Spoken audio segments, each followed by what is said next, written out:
नेपाली साहित्य अनुरागी सम्पूर्ण मित्रहरूमा नमस्कार। विगत केही दिनदेखि आफूले पढ्दै त्यसको रेकर्ड गरी यहाँहरू साथ पस्किने गरेको छु। एक्लै पढ्दा आफूलाई मात्र हुने, तर यसरी राखिदिएपछि इच्छुक साहित्यप्रेमी सबैले त्यसको लाभ लिन सक्ने भएकोले मैले यो तरिका रोजेको हुँ। पाठ सुनिसकेपछि यहाँहरूलाई कस्तो लाग्छ प्रतिक्रिया दिनुहोला। मिठो भए बाँडीचुँडी लिनुपर्छ, त्यसैले अरूहरूमा पनि बाँड्नु होला है त। आज हामी नाटककार बालकृष्ण समद्वारा लिखित प्रह्लाद नाटकलाई सुखान्त दुखान्त नाट्यकलाका आलोकमा अध्ययन गर्छौँ। सामान्यतया जुन नाटकको अन्त्य सुखद हुन्छ त्यसलाई सुखान्त र जुन नाटकको अन्त्य दुःखद हुन्छ त्यसलाई दुखान्त भनिन्छ। सुखान्तलाई संयोगान्त र दुखान्तलाई वियोगान्तका रूपमा बुझ्ने परम्परा पनि हामी कहाँ छ र यो परम्परा संस्कृत नाट्य परम्पराबाट आएको हो। संस्कृत नाट्य संसारमा वियोगान्तम नाटकम भन्ने उक्ति प्रचलन छ। अर्थात् वियोगान्तलाई नाटक मान्दैन। वियोगान्त राम्रो नाटक होइन, किनकि यसले मनुष्यमा विकृत भावनाहरूको पैदा गरिदिन्छ। नाटकका निम्ति संयोगान्त र वियोगान्त शब्द अभिज्ञान शाकुन्तल, प्रियदर्शिका, मृच्छकटिक जस्ता प्रेम कथात्मक नाटकका आधारमा प्रचलित भएको बुझिन्छ। संयोगान्त शब्दले नायक नायिकाको संयोग वा मिलनमा टुङ्गिने नाट्यकृतिको अर्थ दिन्छ भने वियोगान्त शब्दले नायक नायिकाको वियोग वा बिछोडमा टुङ्गिने नाटकको अर्थ दिन्छ। संयोगान्तले सुखान्तले झैँ सुखानुभूति दिन्छ भने वियोगान्तले दुःखान्तले झैँ दुःखानुभूति दिन्छ। तर संयोगान्त र वियोगान्त भन्दा सुखान्त र दुःखान्त व्यापक अर्थ दिने शब्द हुन्। सुखान्त र दुःखान्त प्रेम कथात्मक नाटकदेखि लिएर प्रेमेतर प्रेमभन्दा बेगर विविध विषयमा केन्द्रित नाटकहरूसँग पनि सम्बन्धित शब्द हुन्। सुखान्त वा संयोगान्त नाटक हेरेपछि प्रेक्षक अथवा भनौँ दर्शक हर्ष र आनन्दको अनुभूति लिएर रङ्गमञ्चबाट निस्किन्छ भने दुःखान्त वा वियोगान्त नाटक हेरेपछि ऊ वेदना र विषादको अनुभूति लिएर त्यहाँबाट निस्कन्छ। सुखान्त र दुःखान्तका बीच त्यस्तो नाट्यभेद पनि हुन्छ जसलाई दुःखमय सुखान्त भनिन्छ।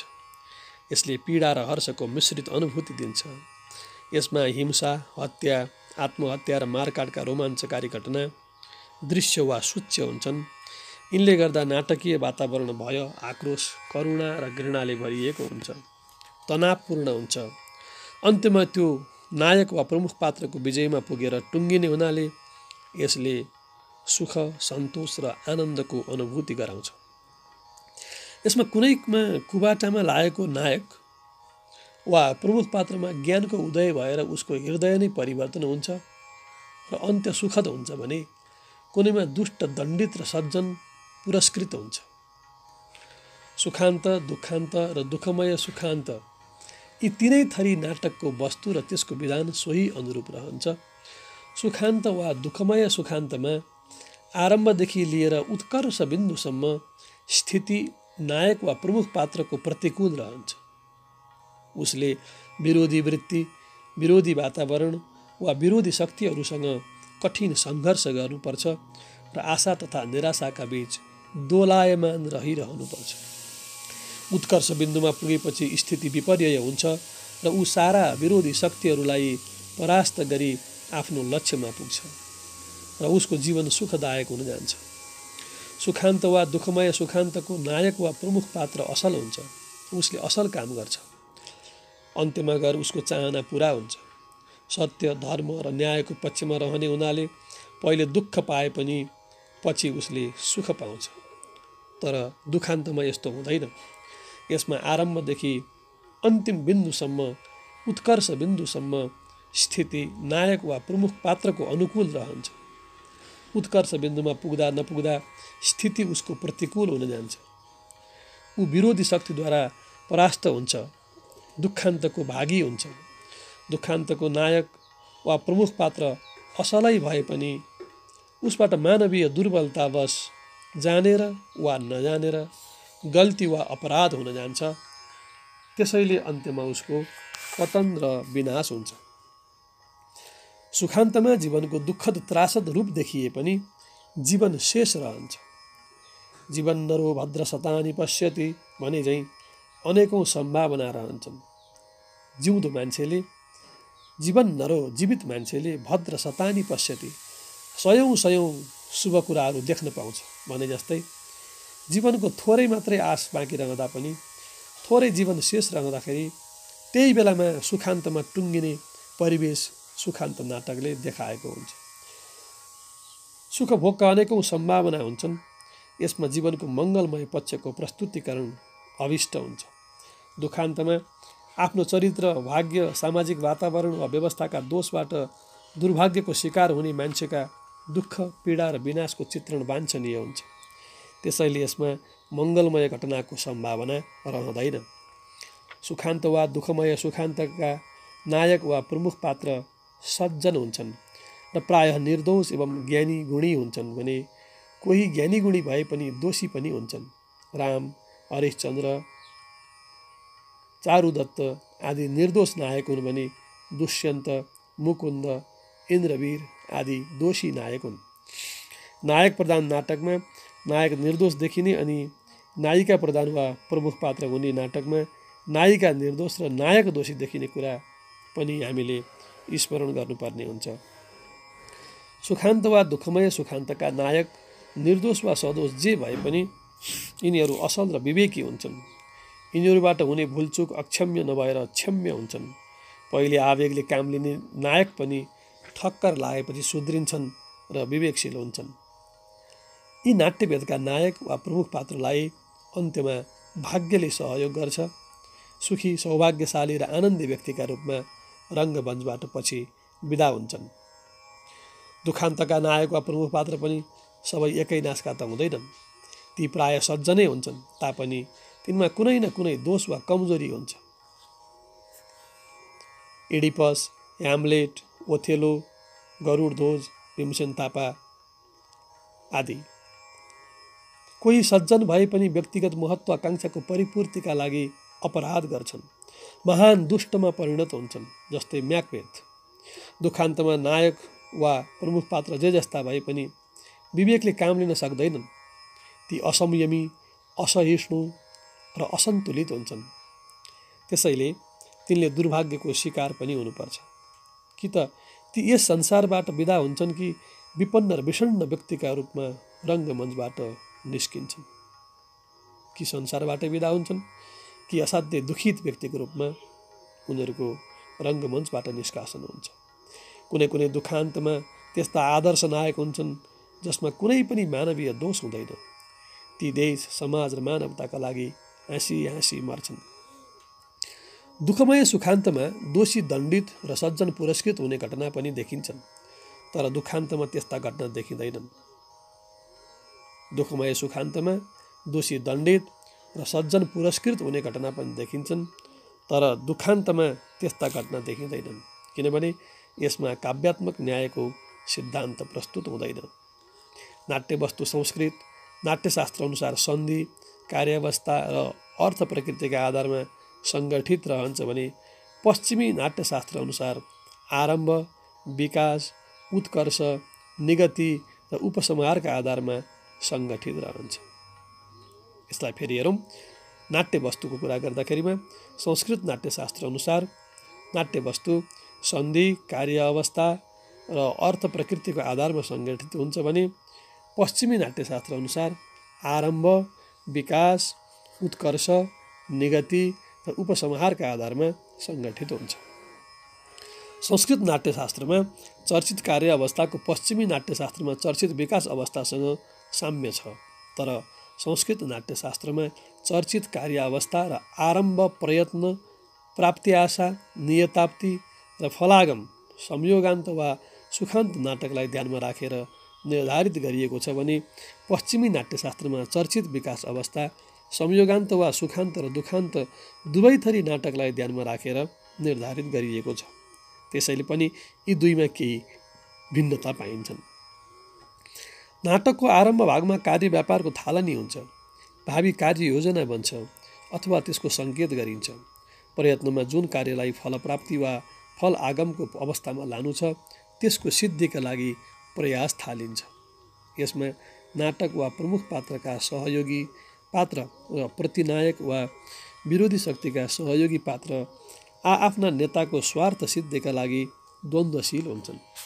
प्राप्त्याशामा नायक वा प्रमुख पात्र आफ्नो सहयोगी पात्रहरूका सहायताबाट शत्रु शक्ति वा विपरीत परिस्थितिमाथि नियन्त्रण हासिल गर्ने दिशामा उन्मुख हुन्छ र स्थिति उसको अनुकूल हुने लक्षण देखा पर्छ। सत्पक्षीय चरित्रको व्यक्तित्व हुनाले उसलाई दैवी शक्तिको प्रत्यक्ष वा अप्रत्यक्ष सहयोग रहन्छ। समाजको नैतिक समर्थन पनि उसलाई हुन्छ। उसबाट कुनै भुलचुक भएको भए कुनै शुभ कर्म गरेर त्यसको प्रायश्चित्त गर्छ। यसकारण उसका लक्ष्यमा बाधा पार्ने शक्तिहरू शान्त हुन्छन्। त्यसैले यस अवस्थामा फल प्राप्तिको आशा पनि रहन्छ। नियताप्तिका अवस्थामा समस्त विघ्न बाधा पन्छिन्छन्। नियताप्तिका अवस्थामा समस्त विघ्न बाधा पन्छिन्छन्। सङ्घर्षको समाप्ति हुन्छ र फलप्राप्ति निश्चित हुन्छ। फलागममा नायक वा प्रमुख पात्रले शत्रु वा परिस्थितिमाथि विजय हासिल गरी आफ्नो लक्ष्य प्राप्त गर्छ। यो लक्ष्य श्रृङ्गार रस प्रदान वा प्रेम कथात्मक नाटकमा नायक नायिकाको मिलन वा संयोग रहन्छ र प्रेमेतर विषयका नाटकमा यो लक्ष्य नायक वा प्रमुख पात्रलाई विजयी तुल्याई उसको अभिष्ट प्राप्ति गराउनु रहन्छ। यसरी संस्कृत नाटकमा वस्तुको कार्य अवस्था 5 देखाइएको भए पनि नाट्य व्यापार आरम्भ हुनु पूर्व नान्दी र त्यसपछि सूत्रधार र नटीका माध्यमबाट कसको कुन नाटकको प्रदर्शन गरिने हो त्यसको सूचना दिइन्छ भने नाट्य वस्तुको सङ्केत पनि गरिन्छ। यस भागलाई नाटकको प्रस्तावना भनिन्छ। पश्चिमी नाट्यशास्त्र अनुसार कार्य व्यापारको विकासका जुन 5वटा अवस्थाहरू देखाइएका छन् तिनले पनि नाट्यवस्तुकै क्रमिक विकासलाई दर्शाउँछन्। आरम्भमा आरम्भिक घटना प्रस्तुत हुन्छ, विकासमा घटनाको विकास देखाइन्छ र विरोधी शक्तिहरूको द्वन्द्व आरम्भ हुन्छ। उत्कर्षमा द्वन्द्वले पराकाष्ठालाई छुन्छ र निर्णायक बिन्दुमा पुग्छ। र निगतिमा एउटा पक्षको विजय सुनिश्चित हुन्छ अनि द्वन्द्वको समाप्ति हुन्छ। उपसंहारमा द्वन्द्वको समाप्ति भएर कार्य व्यापारको अन्त्य हुन्छ अनि नाटकले सुखान्त वा दुखान्त लक्ष्य प्राप्त गर्छ। पश्चिमी नाटकमा पनि मुख्य कार्य आरम्भ हुनु पूर्व प्रस्तावना भाग रहन्छ र यसमा नाट्य वस्तुको सूचना दिइन्छ। यसमा नाट्य व्यापारका पूर्वको पृष्ठभूमि दर्शाउनका साथै भावी कार्य व्यापारको पनि सङ्केत हुन्छ। संस्कृत नाटकको वस्तुविधान रसलाई आधार मानेर गरिएको हुन्छ। रस नै प्रमुख मानिएको हुन्छ। त्यसैले यसमा जुन रसको प्रमुखता हुन्छ त्यसको उचित ढङ्गबाट परिपाक गराउने हेतुले वस्तुको अन्तर्विकास गरिन्छ। संस्कृत नाटकका नायक नायिका आदर्श हुन्छन्। उनीहरू नैतिक मूल्य र मान्यताको पालन गर्छन्। त्यसैले अन्ततः उनीहरूको मनोकामना पुरा हुन्छ। यसमा सदैव दुष्ट वा असत्य पक्षको हार र सज्जन वा सत्पक्षको विजय हुन्छ। खलनायक असत्य पक्षको प्रतिनिधि हुन्छ, नायक सत्पक्षको प्रतिनिधि हुन्छ। त्यसैले संस्कृत नाटक सदैव संयोगान्त वा सुखान्त हुन्छ। पश्चिमा नाटकको वस्तुविधानको आधार द्वन्द्वलाई बनाइएको हुन्छ। त्यसैले यसमा नाट्य वस्तुको अन्तर्विकास द्वन्द्वात्मक हुन्छ। यसमा जहिलेसम्म द्वन्द्व चलिरहन्छ तहिलेसम्म कुन पक्षको विजय हुने हो त्यसको कौतूहल रहिरहन्छ। नाट्य कथा सुखान्त भए नायक वा प्रमुख पात्रको विजय हुन्छ र दुखान्त भए पराजय। संस्कृत होस् अथवा पश्चिमी होस् दुवै नाटकमा नायक असल र प्रतिनायक खराब नै हुने हुँदा प्रेक्षकको मनमा दर्शकको मनमा आरम्भदेखि नै नायक वा प्रमुख पात्रप्रति एक किसिमको मानसिक रूपमै हार्दिक रूपमै सहानुभूति रहन्छ तथा प्रतिनायकप्रति घृणा रहन्छ। त्यसैले दर्शक नायकको विजय र प्रतिनायकको पराजयको कामना गर्छ।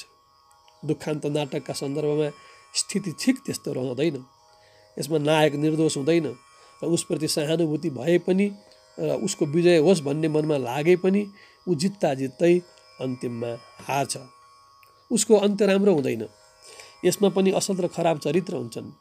असल चरित्रले नायकलाई दुखान्तको शिकार हुनुबाट जोगाउँछ। तिनीहरूप्रति हाम्रा मनमा श्रद्धा जाग्छ। खराब चरित्रले नायकलाई दुखान्ततातिर घचेड्छ। त्यसैले तिनीहरूप्रति हामीलाई घृणा लाग्छ र हामी तिनीहरू विफल होउन् भन्ने चाहन्छौँ, तर ती सफल हुन्छन् र दुखान्त घटित भई छाड्छ। नाटक जुन रूपको हुन्छ त्यसको वस्तु सङ्गठन र विस्तार पनि त्यस्तै रूपमा अगाडि बढ्दै जान्छ। नाटक पढ्ने मान्छेले नाटकको अध्ययन गर्दा यस्ता कुराहरूलाई मनमा राख्नुपर्छ। बालकृष्ण समद्वारा रचित प्रह्लाद नाटकको कथावस्तुको मूल स्रोत श्रीमद् भागवत महापुराणको सप्तम स्कन्धमा पाइने प्रह्लाद कथा हो। यो मूलतः विष्णु भक्तिको महिमा देखाउने पौराणिक गाथा हो। यसमा विष्णु भक्त प्रह्लाद विष्णुद्रोही पिताले जुनसुकै उपायद्वारा मार्न खोज्दा पनि नमरेर बाँचिरहेको र आफ्ना पिता नरसिंहद्वारा मारिएपछि उनको ठाउँमा दैत्यहरूको राजा बनेको प्रसङ्ग देखाइएको छ। यो पौराणिक गाथालाई माध्यमिक कालमा मोतीराम भट्टले जस्ताको तस्तै प्रह्लाद भक्ति कथा शीर्षक दिएर एउटा खण्डकाव्यका रूपमा 1948मा नेपाली साहित्यमा भित्राएका थिए। त्यसको 37औं वर्षमा 1985मा यही पौराणिक गाथा फुलमा भमरा अथवा भक्त प्रह्लाद शीर्षकमा रामप्रसाद सत्यालद्वारा नाट्य रूपमा प्रस्तुत हुन आएको देखिन्छ। तर यो मौलिक नभएर राधेश्याम कथावाचकद्वारा हिन्दीमा लेखिएको नाटकको अनुवाद हो भन्ने पनि बुझिन्छ। राधेश्यामले यस पौराणिक भक्ति कथालाई यथावत रूपमा नभएर मौलिक कल्पना शक्तिका सहायताले आफ्नो युगको राजनीतिक सामाजिक अवस्थासँग अनुकूलित पार्दै नाटकीकृत गरेकाले उनको यो नाट्यकृति निकै आधुनिक देखिन्छ। सामाजिक जीवनमा व्याप्त लोभ, मोह, मद, मात्सर्य, ईर्ष्या, द्वेष, दुर्वृत्तिको प्रकाशन गरिएको छ। साथै यसमा हिरण्यकशिपुमा विधर्मी र विदेशी शासकको छवि अनि प्रह्लादमा गान्धीको छवि प्रतिबिम्बित गरी तत्कालीन भारतको राजनीतिक अवस्थालाई देखाउने काम भएको छ। नाटकको अनुवाद गर्दा सत्यालले पनि आफ्ना तर्फबाट यसमा नेपालीपनको रङ भर्ने पर्याप्त प्रयत्न गरेको देखिन्छ।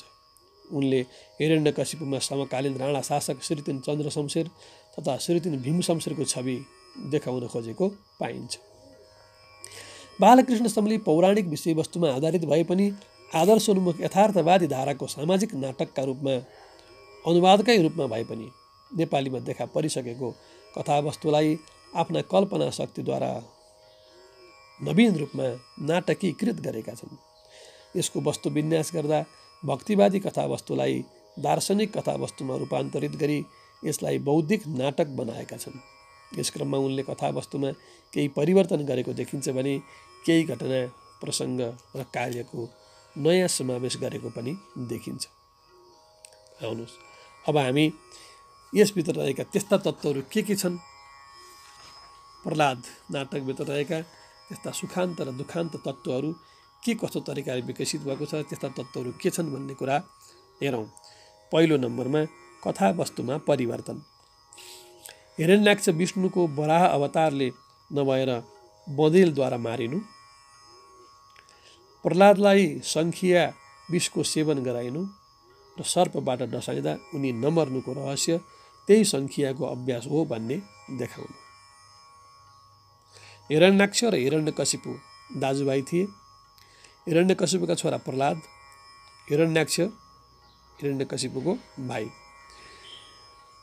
त हिरण्याक्षलाई भगवान् विष्णुले वराह अवतार लिएर मारिसकेपछि, बँदेल अवतार लिएर मारेपछि त्यसपछि हिरण्यकशिपुको पनि विष्णुसँग एक किसिमको द्वेष हुन्छ। अब विष्णुलाई म जसरी पनि मार्छु भन्ने हिसाबमा उनी अगाडि बढेका हुन्छन्। अनि अब दैत्य कुलका पनि उनी भएका हुनाले आफ्ना सन्तानलाई पनि दैत्य अनुकूल शिक्षा दिलाउनको निमित्त प्रह्लादलाई गुरु शुक्रको घरमा लिएर गएर पढाउन राखिदिन्छन्।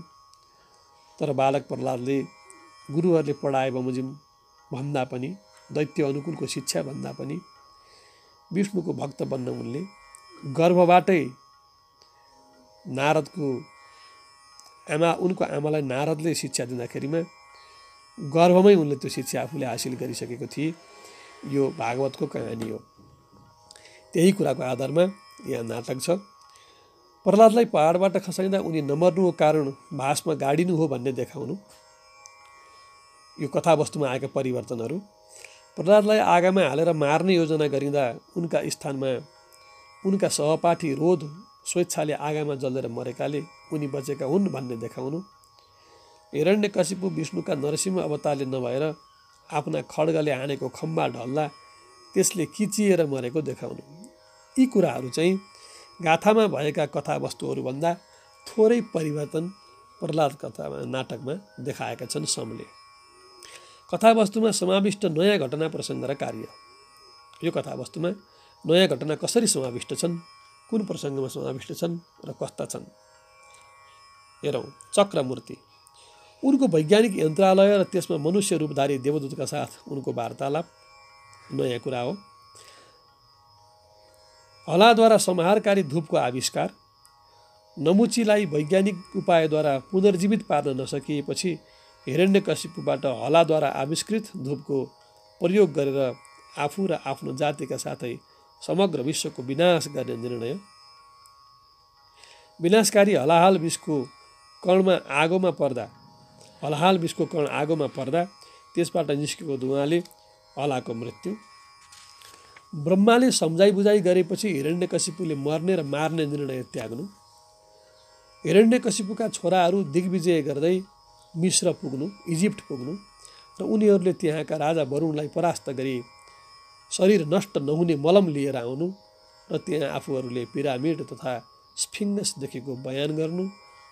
प्रहलाद र सागरी प्रेम इत्यादि कुराहरू यहाँका नयाँ घटनावस्तुहरू हुन्।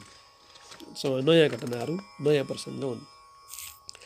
शक्तिमान तर हृदयहीन हिरण्यकशिपु र दयावान तर शक्तिहीन प्रहलादलाई अघि सारेर मैले प्राचीन समयलाई लिएर आधुनिक हिटलर र गान्धीमा छाया पार्न खोजेको हुँ भन्ने समले यस नाटकमा वैज्ञानिक उन्नतिले गर्दा भौतिक सुख सुविधा बढेको तर परमाणु अस्त्र शस्त्रको आविष्कारले गर्दा विनाशका किनारमा पुगेको इसवीको 20औं शताब्दीको विश्वयुद्धको भयावह वातावरणको सिर्जनामा सफलता पाएका छन्। स्वाभाविकताका निमित्त पौराणिक कथाको यथार्थीकरण गर्ने समले यसमा आफ्नो बुद्धिवादिताको परिचय दिनको साथै अद्भुत कल्पना शक्तिको परिचय दिएका छन्।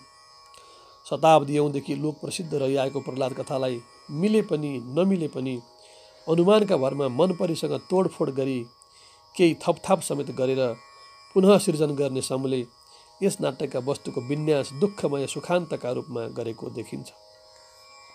यो नाटक 5 अङ्क र 16 दृश्यहरूमा विभाजित छ।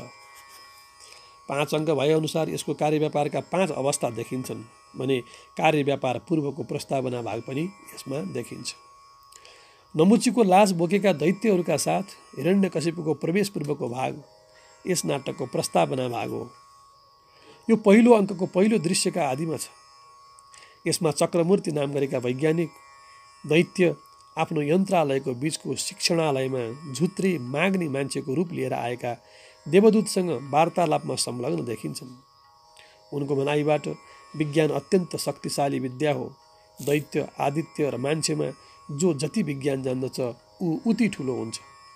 देवता विज्ञानको निन्दा गर्छन् तर विज्ञानका सहायताबाट बनेका वस्तुको उपभोग गर्छन्। विज्ञानमा दैत्य अगाडि हुनाले संसारमा जय र विजय उनीहरूकै छ। देवता दैत्यहरूसँग डाहा गर्छन्। दैत्य मानवतावादी हुँदैनन्, बरु स्वजातिलाई बचाउन मान्छेलाई मार्छन्। ती दान दिन जान्दैनन्, काम गर्नलाई मात्र खुवाउँछन् भन्ने थाहा पाइन्छ। यसपछि माटाका ठुला ठुला बुट्टे घडा लिएर आउने दैत्य दासलाई चक्रमूर्तिले त्यस्तै 50 वटा घडा तयार पारी हला कहाँ लाने आदेश दिएको देखिन्छ। यस प्रस्तावना भागबाट देवता र दैत्यका बीच शत्रुता रहेको, आपसमा वैचारिक द्वन्द्व चलिरहेको थाहा हुन्छ। साथै यो दुई थरीका बीच भौतिक द्वन्द्व पनि चलिरहेको र विज्ञानमा उन्नत भएकाले कर्मपरायण दैत्यहरूको जित अनि अकर्मण्य देवताहरूको हार हुने सङ्केत पनि पाइन्छ। प्रहलाद कथासँग परिचित प्रेक्षक पाठकलाई पहिले दैत्यहरूको जित भए पनि अन्त्यमा देवताहरूकै जित हुने कुरो थाहा हुने भएकाले चक्रमूर्तिको उक्ति गर्वोक्ति मात्र हो भन्ने लाग्छ। जे भए पनि प्रस्तावना भागबाट नाटकमा देव दानव युद्ध सम्बन्धी कार्य व्यापार देखाइने कुरो सङ्केत गरिएको छ। यो नाटकको कार्यव्यापारको आरम्भिक घटना देवदानव युद्धमा नमुचीको मृत्युलाई बनाइएको छ। उनको लास देखेर दैत्यहरूमा बदलाको भावना आएको देखाइएको छ। त्यसैले इन्द्रको ज्यानको बदला लिनुपर्छ, लिएर इन्द्रको ज्यान बदला लिनुपर्दछ, इन्द्रलाई मार्नुपर्छ भन्ने इन्द्रले नमुचीलाई मारेको हुनाले अब नमुचीको लास बोकेर हिँडेकाहरूले इन्द्रलाई पनि मारेर बदला लिनुपर्छ भन्ने त्यो बदलाको भाव, त्यो मनोविज्ञान पनि यहाँ देखाइएको छ। यसरी नाटकीय कार्यव्यापारको प्रस्थानबिन्दु यही घटना हुन पुगेको छ। केही पछि गएर हिरण्यकशिपुले आफूलाई नारदले भनेको भन्दै हिरण्याक्षको प्राण ती विष्णु जसले लिए उनैले नै लिए प्राण तिम्रा नमुचीको पनि भन्ने अवगत गराएपछि नमुचीभन्दा पूर्व हिरण्याक्ष मारिएको कुरो थाहा हुन्छ र देवदानव युद्ध धेरै अघिदेखि चल्दै आएको बुझिन्छ। यहाँ हिरण्यकशिपुले विष्णुलाई भौतिक अस्तित्व भएको परमेश्वर नभएर संशयात्मक रूपमा भए पनि कालको अर्थमा लिएको र आफू त्यस विष्णुरूपी कालको शत्रु भएको घोषणा गरेका छन्। विष्णु नै हो भने काल, विष्णुको शत्रु नै हुँ म, आजसम्म सहे चत्री आए आजसम्म सहे चक्री चपायो कालले जति सहन्न अब के गर्छु के गरौँ भन्न सक्दिनँ। यहाँ आएपछि हिरण्यकशिपुमाथि नमुचीको ज्यान लिएको इन्द्रसँग र हिरण्याक्षको ज्यान लिएकामा विष्णुसँग प्रतिशोध लिने जिम्मेवारी रहेछ भन्ने स्पष्ट हुन्छ भने विष्णुरूपी कालसँग त उनीमाथि अन्य अनेक दैत्य मुक्तहरूको मृतकहरूको प्रतिशोध लिने उत्तरदायित्व पनि रहेको थाहा हुन्छ। यही हिरण्यकशिपुले नमुचीलाई पुनर्जीवित पार्ने आदेश दिँदा वैज्ञानिकहरूले असमर्थता देखाएपछि षण्डका माध्यमबाट मरेकालाई फर्काउन सकिन्न भन्ने दैत्यगुरु शुक्राचार्यको सन्देश पनि प्राप्त भएपछि दैत्यराजलाई मृत्युमाथि विजय प्राप्त गर्न सम्भव छैन भन्ने लाग्छ। निराशा र विवशताको यस घडीमा कालसँगै बदला लिन उनी हलाद्वारा आविष्कृत विश्वविनाशी हलाहल नामको धूपको प्रयोग गरेर सबैलाई मार्ने र मर्ने निर्णय लिन्छन्। यस परिस्थितिमा पहिला अङ्कको दोस्रो दृश्यमा हिरण्यकशिपुकी पत्नी कयाधु सिंहनाद सधैँ यस्तो, सधैँ हावा अशान्तिको, सधैँ सङ्ग्रामको मेघ, सधैँ वर्षा छ शस्त्रको, अवश्य यसको हुन्छ परिणाम भयङ्कर भनेर भावी अनिष्टको सम्भावना देखाउँछिन् र देवदानवका बीच सन्धिको आवश्यकतामा जोड दिन्छन्। हिरण्यकशिपुको देवद्रोह युद्ध, अशान्ति र मृत्युका प्रतिरोधमा उनकी पत्नी नै उभिन्छन्। तेस्रो दृश्यमा विश्वविनाशी हलाहल धूपको घडा बोकाएर आएका हलाले दैत्यराजका आज्ञाले धूप आगामा हाल्ने सुरले एक चिम्टी झिकेर हात टकटक्याउँदा धुलो आगामा परेर निस्केको धुवाँले उनको मृत्यु हुन्छ। यस अवस्थामा हिरण्यकशिपुले स्वयं धूपको घडा आगोमा हाल्ने सुर गर्दा प्रहलाद, सम्लाद आदि उनका छोराहरू, उनकी पत्नी कयाधु र प्रहलादकी प्रेयसी सागरी मात्र नभएर कतिपय अन्य दैत्य पनि उनलाई रोक्न खोज्छन् र मृत्यु र जीवनको विकट द्वन्द्व देखा पर्छ। अन्तमा ब्रह्मा आएर सम्झाएपछि हिरण्यकशिपु सर्वसंहारको निर्णय स्थगित गरी स्वर्गसँग भिड्ने अठोट लिएर युद्धको घोषणा गर्छ। नाट्यवस्तुको आरम्भिक भागको यस बिन्दुमा पुगेपछि द्वन्द्वको दिशा निश्चित हुन्छ। यसै दृश्यका अन्त्यमा दानवी शक्तिसँग प्रतिरोधका निम्ति तयार पारिएको दैवी योजना पनि प्रकाशमा आउँछ। नारद आएर विष्णु भक्त प्रहलादलाई कुमार आर्यको धर्म तिमीले नै बचाउनुपर्छ भन्दै उनले ज्ञान र विज्ञानको हात कर्ममा जोड्न लगाउने धर्मराज्यको स्थापना गर्न जस्तो सुकै कठोर सङ्घर्ष गरेर भए पनि बाँचिरहनुपर्छ भन्ने सल्लाह दिन्छन्। अहिले विष्णुधामतिर जानेहरू छाडी कर्मको खेती हुने पृथ्वीलोकमा नै रहेर आशा नराखी स्वधर्मको सत्य बीज रोप्ने निर्देशन पनि उनी प्रहलादलाई दिन्छन्। यसरी पहिलो अङ्कको अन्त्यमा पुग्दा कर्म नगर्ने ज्ञानवादी, शान्तिप्रेमी देवता र कर्म गर्ने विज्ञानवादी तर युद्धप्रेमी दैत्य वा दानवका बीच द्वन्द्व हुने र त्यसमा उच्च दैवी शक्तिद्वारा प्रेरित मानवतावादी शक्तिले अनुप्राणित प्रहलादले समन्वयकारी कर्मवादी धार्मिक शक्तिका रूपमा भूमिका खेल्नुपर्ने कुरो प्रष्टिन्छ। नाट्यवस्तुको यस आरम्भिक भागबाट शक्तिका सिद्धान्तमा विश्वास गर्ने दानवी शक्तिलाई पहिले सफलता मिले पनि न्यायिक सिद्धान्त वा बाँच र बाँच्न देऊको मानवतावादी सिद्धान्त स्थापित गर्न चाहने उच्च दैवी शक्ति दानवी शक्तिका पक्षमा नहुनाले अन्त्यमा त्यसको पराजय हुने सङ्केत पाइन्छ। त्यसैले यस नाटकको आरम्भ सुखान्तीय लक्ष्यलाई ध्यानमा राखेर गरिएको प्रष्टिन्छ। दोस्रो अङ्कदेखि यस नाटकको कार्यव्यापार विकसित हुन थाल्छ र द्वन्द्व विकासका अवस्थामा पुग्छ। पहिलो अङ्क मृत्यु र विनाशको चर्चाका साथ थालिएकामा दोस्रो अङ्क प्रह्लाद र सागरीको प्रेम दर्शाउने र यसरी मृत्युको सन्तासमा जीवनको आशा देखाउने सुखद प्रसङ्गका साथ थालिन्छ। अब दैत्यहरू हिरण्यकशिपुका नेतृत्वमा दिग्विजयतिर लाग्छन् भने दैत्य बालकहरू प्रह्लादका नेतृत्वमा मृत्यु तथा युद्धका विपक्षमा र शान्ति तथा मैत्रीका पक्षमा जनमत तयार पार्ने अहिंसक भद्र अवज्ञा आन्दोलनमा क्रियाशील हुन्छन्। उता हिरण्यकशिपु आफ्ना वीरहरूको सहयोगले विश्व विजयको साम्राज्यवादी आकाङ्क्षा पुरा गर्दै जान्छन्। यता उनकै किशोर भएका छोरा प्रह्लाद आफ्नै दानवपुरीमा आफ्नै पिताका हिटलरी शक्तिका विरुद्ध आफ्ना सहपाठीहरूलाई सङ्गठित पार्दै जान्छन्। उनलाई उच्च दैवीय शक्तिका साथै मानवीय शक्ति र कयाधु सागरी आदिको रूपमा शान्तिकारी नारी शक्तिको पनि नैतिक समर्थन प्राप्त हुन्छ।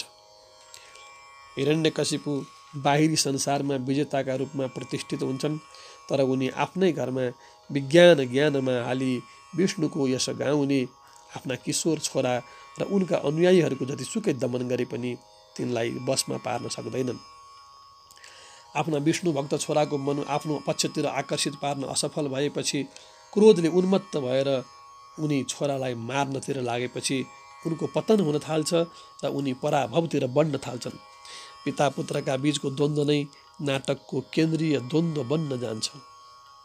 यो द्वन्द्वले दोस्रो अङ्कदेखि विकसित हुँदै पाँचौँ अङ्कको अन्तिम दृश्यको त्यस बिन्दुमा पुगेर उत्कर्ष प्राप्त गर्छ जहाँ हिरण्यकशिपु हातमा तरबार लिएर स्वयं प्रह्लादलाई मार्न अघि सर्छन्, तर प्रह्लादलाई हान्नाको साँटो खम्बामा लाग्दछ, खम्बालाई हान्दछन्, त्यसैले किचिएर खम्बा ढलेर किचिएर लम्पसार पर्छ। यसपछि द्वन्द्व समाप्त हुन्छ, नाटक निगतिको अवस्थामा पुग्छ। हिरण्यकशिपुले छोरासँग तैँले जितिस् मैले हारेँ भनी पश्चाताप गर्दै र आफ्ना निम्ति विष्णुसित क्षमा मागिदिन भन्दै प्राण त्यागेपछि नाटकीय कार्य व्यापारको उपसंहार हुन्छ र नारदले शान्ति पाठ गरेपछि नाटक सुखद वातावरणमा पुगेर समाप्त हुन्छ। यसरी यो नाटक दुःखद त्रासद वातावरणमा थालिएर विकसित हुन्छ र सुखद र शान्तिदायक वातावरणमा पुगेर टुङ्गिन्छ। यसले दुष्टलाई दण्डित र सज्जनलाई पुरस्कृत पार्ने काव्यात्मक न्यायको दृष्टान्त प्रस्तुत गर्ने दुःखमय सुखान्त अथवा ट्र्याजिक कमेडी, दुःखमय सुखान्त ट्र्याजिक कमेडी भनेर यो नाटकलाई मानिन्छ। यो नाटक ट्र्याजिक कमेडीको एउटा नमुनाको रूपमा ठहरिन्छ। देवता र मान्छेसँग द्रोह गर्ने, आफ्नै अनार्य अथवा आसुरी कुल धर्मतिर नलागी देवता र मान्छेलाई प्रेम गर्ने आर्य धर्मतिर लागेका प्रह्लाद स्वजातिका नजरमा कुलद्रोही देखिए पनि उनमा कुलद्रोही भाव देखिँदैन। विष्णु नाम जप्ने र मुक्तिको चाहना राख्ने भए पनि उनले दैत्यका शत्रु इन्द्र आदि देवतालाई कुनै सहयोग गरेको देखिँदैन भने दैत्यकुलको कुभलो चिताएको पनि देखिँदैन। उनले दैत्यहरूलाई हिंसा प्रतिहिंसाको आसुरी प्रवृत्ति त्यागेर अहिंसा, मैत्री, प्रेम र करुणाले भरिएको मानवीय मूल्य अँगाल्ने र विज्ञानलाई ज्ञानले हाँक्ने सत शिक्षा दिन चाहेका छन्। त्यसैले प्रह्लादलाई कुलद्रोही भनेर उनको निन्दा गर्नु उचित देखिँदैन।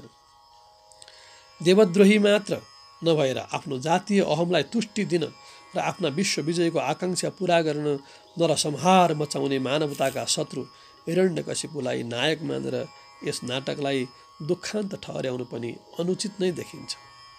हिरण्यकशिपुको व्यक्तित्व नायकको नभएर खलनायकको छ र त्यसैले उनको विनाशमा हामीलाई दुःख र पीडाको अनुभूति नभएर तिनबाट मुक्तिको सुखद अनुभूति हुन्छ। बालकृष्ण समले प्रह्लादको मूल कथामा स्वाभाविकता ल्याउन र आफ्नो मौलिकता देखाउन जे जति संशोधन परिवर्तन गरेका भए पनि असत पक्षमाथि सत्पक्षको विजय देखाउने वेदव्यासको आदर्शवादी मूल्य र मान्यताको अनुसरण गर्ने काम भने पूर्ण आस्थाका साथ सम्पन्न पारेका छन्। यसैले समका प्रह्लाद नाटकको अध्ययन दुखान्तका रूपमा नभएर सुखान्तका रूपमा गर्नु उचित र आवश्यक पनि छ। मधुपर्क भदौ 2053। हरि ओम तत्सत।